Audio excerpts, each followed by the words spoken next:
Bonjour à tous, voici cette deuxième vidéo concernant le thème de la justice et du droit, et pour ce qui est de cette série, le thème de la justice. Je n'ai pas eu le temps de faire le résumé du précédent cours et de dire ce qu'il y avait à retenir, faute de place, puisque les vidéos durent au maximum 15 minutes. Je vais donc le faire maintenant. Je vous rappelle que dans une première partie, nous demandions si l'idée de justice était universelle. Et une première thèse apparaissait, à savoir que l'idée de justice est relative. Relative, ça veut dire qu'elle est variable selon les individus, selon les cultures, et que finalement, donc, on devait adopter, dans un premier temps, une thèse qui est le relativisme. Donc, je mets qu'il faut retenir de cette première étape, de cette précédente étape, que, premièrement, l'idée la plus spontanée et la plus évidente, concernant la justice, est le relativisme. Deuxièmement, le relativisme est attesté par la diversité des règles et des coutumes. Et enfin, ce qu'il faut retenir aussi absolument, c'est que le relativisme pose, c'est-à-dire affirme, que toutes les opinions se valent, autrement dit qu'elles sont toutes équivalentes et qu'elles ont toutes la même valeur. J'ai bien insisté dans la dernière vidéo sur le fait que un sujet pouvait tomber au bac, à savoir, toutes les opinions se valent-elles, ou toutes les opinions ont-elles la même valeur. Pour traiter ce sujet, il est quand même préférable de se référer, si vous le pouvez, à l'idée relativiste, dont je rappelle qu'elle était défendue par les sophistes dans l'Antiquité.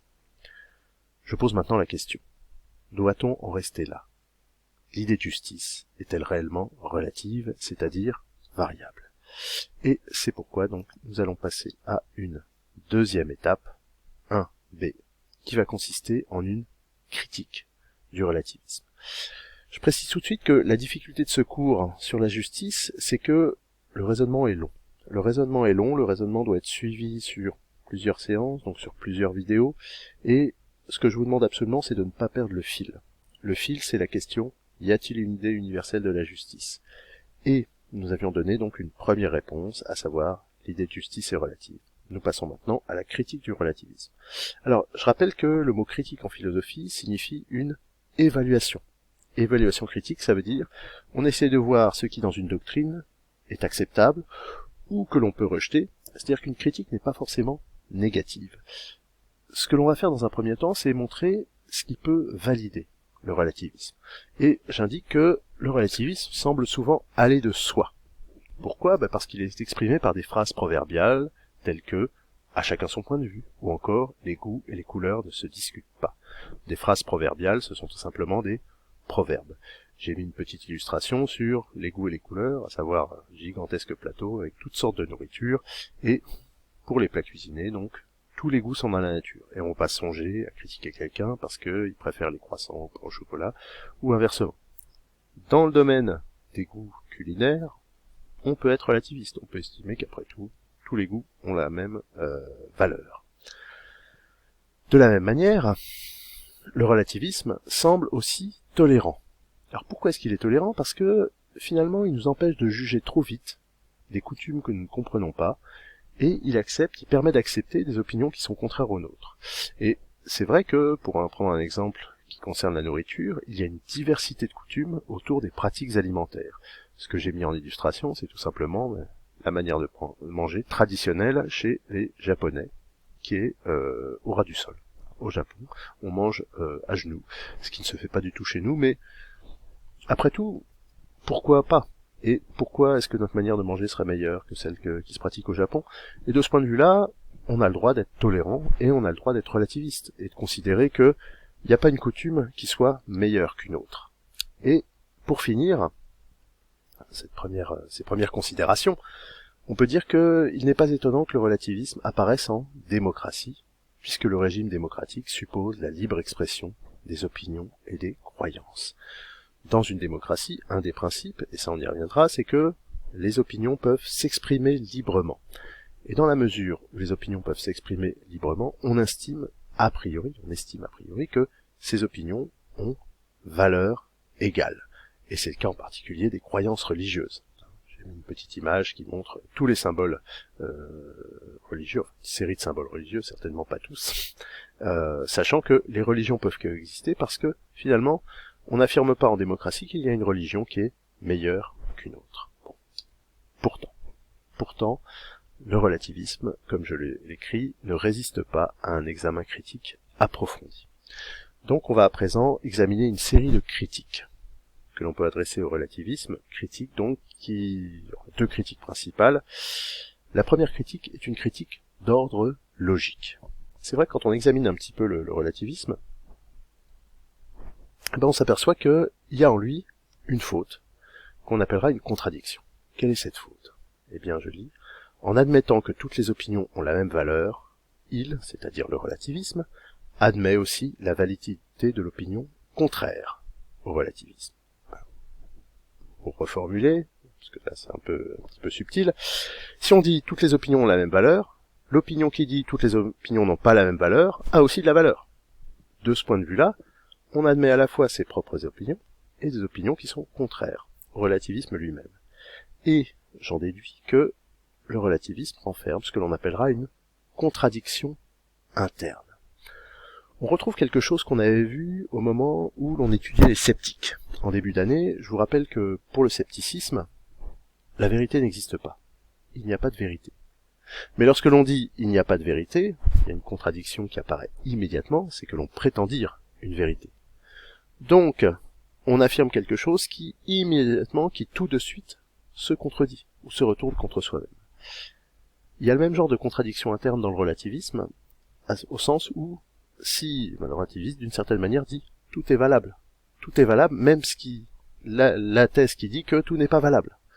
Et de ce point de vue-là, il y a une contradiction interne. Donc, c'est la première critique que l'on peut lui adresser. Mais, il y a une autre critique, qui est plus importante, qui est plus profonde que la logique, c'est que le relativisme interdit tout jugement moral. Et là, on va voir que c'est quelque chose qui est absolument insoutenable pour chacun d'entre nous. Alors, pourquoi est-ce que le relativisme interdit tout jugement moral? Parce que, donc je lis, si toutes les opinions se valent, il nous est impossible de juger, de faire l'éloge ou le blâme d'une conduite. Toutes les conduites ont la même valeur. Et c'est vrai que, si tout se vaut, après tout, pourquoi ne pas préférer un dictateur à quelqu'un qui est pour la paix? Après tout, les opinions de Hitler ont peut-être la même valeur que les opinions de Gandhi ou de Martin Luther King. Et donc, si l'on suit cette logique, toutes les conduites et toutes les opinions sont acceptées, voire encouragées, sous prétexte qu'elles dépendent du point de vue. Vous voyez que finalement, avec le relativisme, ce qui disparaît, c'est notre possibilité de porter un jugement. Et qu'est-ce qui se passe en réalité? Eh bien, ce qui se passe en réalité, c'est que, et je vais le dire là, l'expérience quotidienne montre que nous sommes sans cesse en train de prononcer des jugements de valeur moraux. Qu'est-ce que ça veut dire des jugements de valeur moraux? Ça veut dire des jugements de valeur qui concernent le bien et le mal.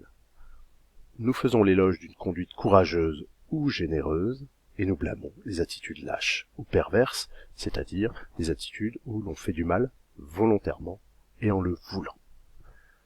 Ce faisant, nous accordons davantage de valeur au courage et à la générosité, qu'à la lâcheté et à la méchanceté. Alors qu'est-ce que ça veut dire? Ça veut dire que à partir du moment où on dit de quelqu'un, bravo, il a été très courageux, il a sauvé un enfant d'un incendie, il a exposé sa vie pour sauver d'autres personnes, mais là, finalement, on fait l'éloge d'une conduite. Et on dit, cette conduite est bonne, cette conduite est juste. C'est-à-dire, cette conduite, c'est la conduite qui doit être adoptée. Et inversement, lorsque l'on blâme, en regardant n'importe quel mauvais film, le comportement du méchant dans le film, ça veut bien dire que on considère que l'attitude du méchant dans le film, de manière très naïve, est une attitude qui est injuste, qui ne devrait pas qu'on ne devrait pas constater, qu'on ne devrait pas voir. Et donc, j'enchaîne sur la fin de cette phrase, lorsque l'on porte un jugement de valeur morale, nous estimons que chacun devrait adopter notre point de vue. Alors c'est ça le point subtil, le point en même temps le plus important et le point fondamental. Pour le dire autrement, notre jugement moral a prétention à avoir une valeur universelle. Alors qu'est-ce que ça veut dire? Ça veut dire que lorsqu'on estime qu'une conduite est injuste, elle n'est pas seulement injuste pour nous, elle n'est pas seulement injuste de notre point de vue, mais on pense qu'elle est injuste de tous les points de vue. On estime que tout le monde devrait penser comme lui. Et c'est ce que signifie l'idée que notre jugement moral prétend avoir une valeur universelle. Et, c'est ce que je dis ici, lorsque nous prononçons un jugement de valeur morale, Par exemple, lorsque nous condamnons un mal, nous estimons que tout le monde devrait partager notre réprobation. La réprobation, elle est faite de condamner quelque chose, ou notre indignation. Alors, j'illustre ça par une gravure célèbre de Goya, qui est extraite d'une série de gravures, d'une centaine de gravures qu'il a fait, qui concernent les désastres de la guerre. Et cette gravure montre donc un individu qui est pendu, qui a sans doute été mutilé, car son pantalon est baissé, et un soldat napoléonien, donc on est en Espagne, qui le contemple avec satisfaction. Donc ce qu'on lit dans cette gravure, c'est à la fois le malheur du pendu et le sadisme du soldat. Et Goya, en dessinant cette gravure, en l'effectuant, veut dénoncer quelque chose. Et il estime que il n'y a pas que lui qui trouve ça horrible. Toute l'humanité, tout le monde devrait trouver ça horrible. De la même manière, nous avons d'autres artistes comme Picasso, qui peint un tableau qui s'appelle Guernica, j'ai oublié de mettre Guernica entre guillemets ici, et donc Picasso estime que les injustices qui sont exhibées dans son œuvre doivent être universellement condamnées. Je rappelle pour mémoire que Guernica, c'est un tableau qui a été peint en 1936, si je ne me trompe pas, mais peut-être qu'il y a une erreur dans ce que je dis, et qui décrit donc, qui représente une cave d'un village qui a été bombardé par le régime de Franco avec l'aide des avions allemands. Et donc c'est le malheur absolu que l'on lit, c'est la détresse et la souffrance. Et Picasso estime que cette détresse et cette souffrance ne concernent pas uniquement le village de Guernica. Elle a une valeur universelle, elle peut être comprise par tous. Dernier exemple, emprunté à la littérature, donc si Victor Hugo écrit Les Misérables, en 1862, c'est pour faire voir au monde l'injustice et la pauvreté, et du travail des enfants. Il estime que cette injustice doit être reconnue par tous. Et là, je vous présente donc une illustration célèbre de Cosette par Émile Bayard, qu'il avait dessinée à la sortie de l'ouvrage Les Misérables. Et donc, qu'est-ce qu'on a ici comme idée? On a tout simplement l'idée que un artiste, mais ça peut être n'importe qui voit une injustice, qui la constate, et qui se révolte contre cette injustice, il n'a pas idée que c'est uniquement son point de vue. En fait, il estime que cette injustice peut être constatée, peut être admise comme injustice par tout le monde. Donc, dès que l'on prononce un jugement moral, eh bien, nous cessons d'être relativistes. Je relis. Conséquence donc, dès que nous prononçons, même malgré nous, un jugement de valeur morale, nous cessons d'être relativistes. Nous estimons que certaines conduites, certains actes, oh là là, quelle faute d'orthographe horrible, certains actes et certaines opinions sont meilleurs que d'autres. Conséquence, le relativisme ne résiste donc pas à l'universalité du jugement moral. Qu'est-ce que ça veut dire? Ça veut dire que tout le monde prononce des jugements de valeur moraux. Personne n'est donc réellement relativiste. On croit qu'on est relativiste, que à chacun son opinion, que les opinions sont relatives, mais en réalité, dès qu'on est révolté par une injustice que l'on constate, on arrête. On n'est plus relativiste, on estime qu'il y a des injustices et que tout le monde devrait penser de la même manière que nous. En conclusion, plusieurs questions se posent et qui vont relancer un petit peu cette réflexion. La première question, c'est pourquoi les points de vue sur la morale semblent toutefois si différents. C'est-à-dire que c'est vrai, on vient de dire, après tout le monde prononce des jugements de valeur moraux, mais les règles de morale sont différentes d'une culture à une autre. Il faut résoudre cette question. Et finalement, cette question, ça revient à se demander quelle est l'origine des valeurs morales, autrement dit, quelle est l'origine de cette conscience du bien et du mal. Et de ce point de vue-là, l'interrogation sur la justice va être relancée. N'hésitez pas à me poser des questions sur ces vidéos qui sont difficiles, peut-être le cours le plus difficile de l'année. N'hésitez pas donc à m'écrire si vous avez des interrogations. Je vous remercie de votre attention.